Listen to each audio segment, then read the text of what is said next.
नमस्कार दोस्तों, मेरा नाम सचिन विश्वकर्मा है। स्वागत है आप सबका अपने यूट्यूब चैनल जेएमबी क्लासेस में। दोस्तों आज मैं नंबर एंड नंबर सिस्टम का पार्ट 4 वीडियो लेकर आया हूं, जिसमें नंबर एंड नंबर सिस्टम यानी संख्या और संख्या पद्धति की जो शेष सवाल हैं, आज मैंने उस सभी सवालों को इस पार्ट 4 वीडियो में एडजस्ट कर दिया है। चलिए देखिए, नंबर सिस्टम में कुछ सवालें सूत्र पे लगती हैं। चलिए देखिए वो सूत्र क्या है और सवालें कैसे लगती हैं। देखिए पहला सूत्र है प्रथम एन प्राकृतिक संख्याओं का योगफल। जब प्राकृतिक संख्या दी रहे और कहीं योगफल ज्ञात कीजिए तो आपका सूत्र लगेगा n इंटू n प्लस 1/2, मतलब अंतिम संख्या गुणे अंतिम संख्या प्लस 1/2। प्राकृतिक संख्या मतलब होता है 1 2 3 4, मतलब 1 से लेकर अनंत तक सब प्राकृतिक संख्या जिनकी गणना की जा सकती है।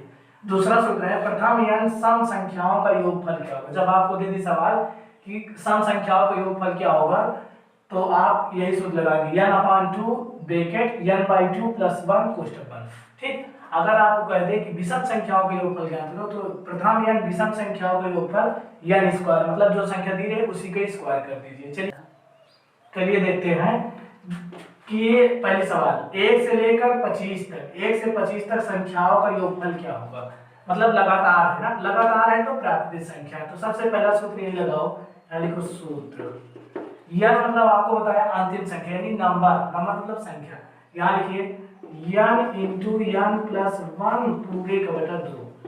तो चलिए देखिए n कितना दिया है, इधर देख लीजिए n, यही लास्ट में लिखना है 25 ब्रैकेट, फिर यही n देखो 25 प्लस 1 ऐसे लिखो अपॉन 2, फिर देखो 25 कोष्ठक के बीच में मल्टीप्लाई, 25 में जोड़ो कितना होगा 26/2, काट दीजिए 2 का नाम 2, 2 का नाम 2, 2 3 6, इसको इसमें गुणा करो 13 बचे 65 की 5 हासिल 6, 13 दूनी 26, 26 में 6 जोड़ो कितना होगा 32, यानी 325। 1 से 25 तक संख्याओं का योगफल क्या होगा 325। आपका दूसरा विकल्प सही है।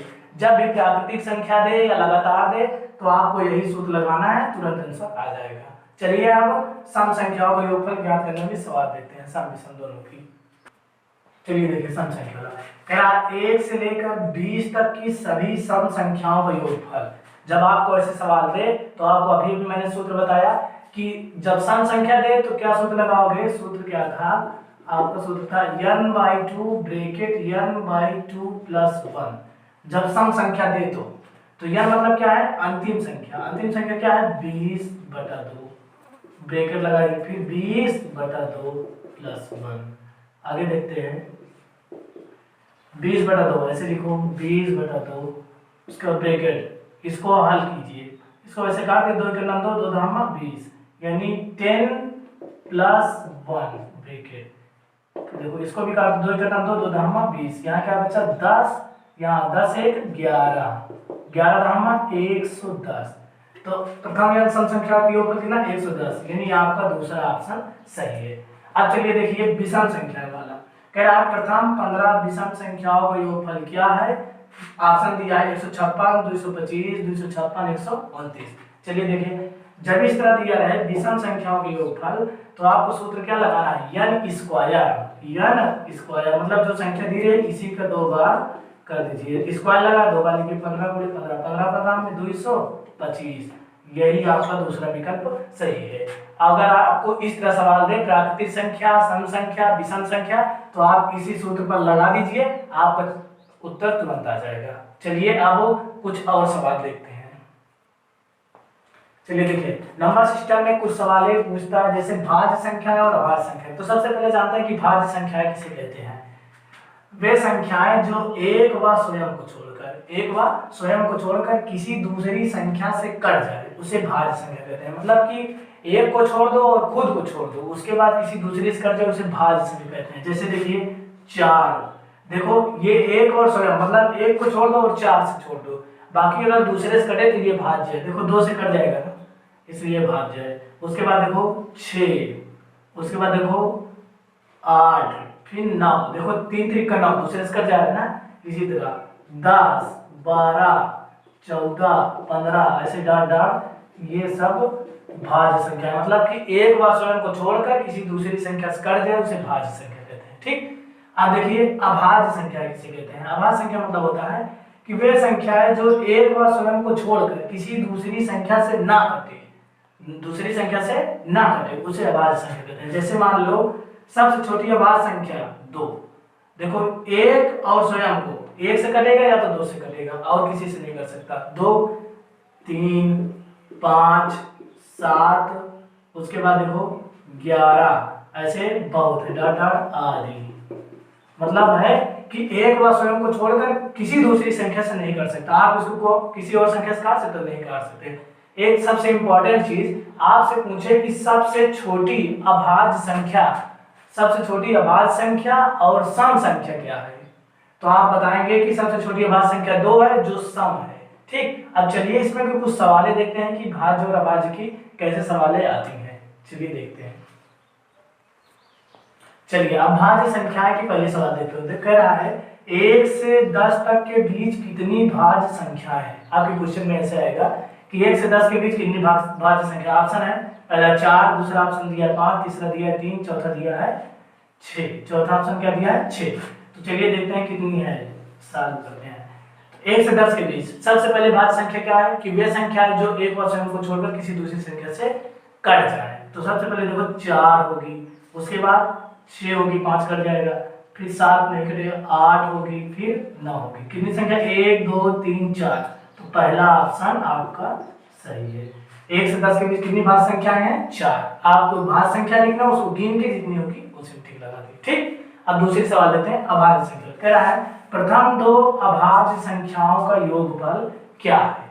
प्रथम 2 अभाज्य संख्याओं का योगफल क्या है। तो सबसे पहले देखो साल लिखो। अभाज्य संख्या क्या है, सबसे पहले 2, उसके बाद दूसरी अभाज्य संख्या क्या होगी 3, दोनों को जोड़ दो, योगफल मतलब जोड़, 3 2 5। तो प्रथम 2 अभाज्य संख्याओं का योगफल क्या हुआ 5 हुआ। ऑप्शन दूसरा आपका सही है। ठीक, चलिए कुछ और अलग सवाल देखते हैं। देखो कह रहा है कि 1 की घात 0 का मान होता है। चाहे जो संख्या है, किसी भी संख्या पर अगर घात 0 लगा है तो उसका मान हमेशा 1 ही होता है। 1 की घात 0 है तो इसका मान 1 होगा। जैसे मान लो कोई और सवाल देते कहते कि 50 की घात 0 का मान होगा तो इसका मान 1 होगा। ऑप्शन आपका पहला सही है। चाहे जो संख्या दी है अगर घात 0 है तो उसका मान 1 ही होगा। दूसरे सवाल देखिए 9680 × 10 × 14 × 0 × 8 का मान होगा। अब इतना लंबा लंबा गुणा कौन करेगा। अगर एक बात ध्यान दीजिए, अगर कोई भी ऐसे गुणांक दिया है उसमें 0 आपको कहीं दिखाई दे तो उसका मान हमेशा 0 ही होता है। यही आपका तीसरा विकल्प सही है। चलिए कुछ अलग सवाल देखते हैं। देखो कुछ और सवाल कह रहा है 16540 की अनुवर्ती संख्या लिखो। अगर अनुवर्ती कहे, अनुवर्ती मतलब बाद की, पूर्ववर्ती मतलब पहले। अनुवर्ती कहे 16540, इसकी क्या होगी अनुवर्ती 16541, यानी आपका पहला विकल्प सही है। ठीक, अब देखिए दूसरी सवाल कह रहा है आई बी, इस पे बार लगा है, उसके बाद सी डी आई एक्स किस संख्या का बोध कराता है। आई बी पे बार लगा, मैंने आपको बताया था रोमन में कि आई बी किसका प्रतीक 4 का, तो ये 4000 का प्रतीक है। अगर उस पे बार लगा 4000, उसके बाद सी मतलब 100 होता है, डी मतलब 500, तो 500 में 100 कम है यानी 400। उसके बाद देखो आई एक्स मतलब 9, तो 4409 यानी आपका दूसरा विकल्प सही है। चलिए कुछ और शेष सवाल देखते हैं। चलिए देखिए लास्ट सवाल इसमें कह रहा है 43062 की का 10 की घातों में विस्तारित रूप कौन सा है। पहला दिया है 4 × 10 घात 3 + 3 × इतना इतना दिया है, दूसरा इतना, तीसरा इतना, लंबा लंबा सब दिया है। ठीक, आपको देखना है कि 43062 10 की घात में, तो यहाँ 4 लिखा, सभी में 4 गुणे। देखो यहाँ जैसे स्थानीय मान आपको बताया सेम उसी तरह देखिए इसका स्थान 1 2 3 4 0, 10 की घात 4 लिख दो आप। ठीक, फिर उसके बाद प्लस लगा दो, 3 लिखो, 1 2 3 10 की घात 3 प्लस 0 3 0 लिखो, कोई मतलब नहीं, प्लस 6 गुणे 10, यहाँ 1 0 उसके बाद 2, यही आपका दूसरा विकल्प सही है। इसको आपको डायरेक्ट बता दिया। ठीक, देखिए मैंने आपको नंबर एंड नंबर सिस्टम की जितनी सवालें थी सभी आपको पढ़ाया और कोशिश ये किया कि बहुत सरल तरीके से बताओ, और मैंने बताया भी। अगर आप हमारे चैनल पर लगातार बने रहे तो आपको चैप्टर वाइज हर चीज पढ़ाया जाएगा और आप बहुत आसानी से इतनी बढ़िया से पढ़ाया जाएगा कि आप एक बार वीडियो देख लेंगे, दोबारा आपको देखने की जरूरत नहीं पड़ेगी।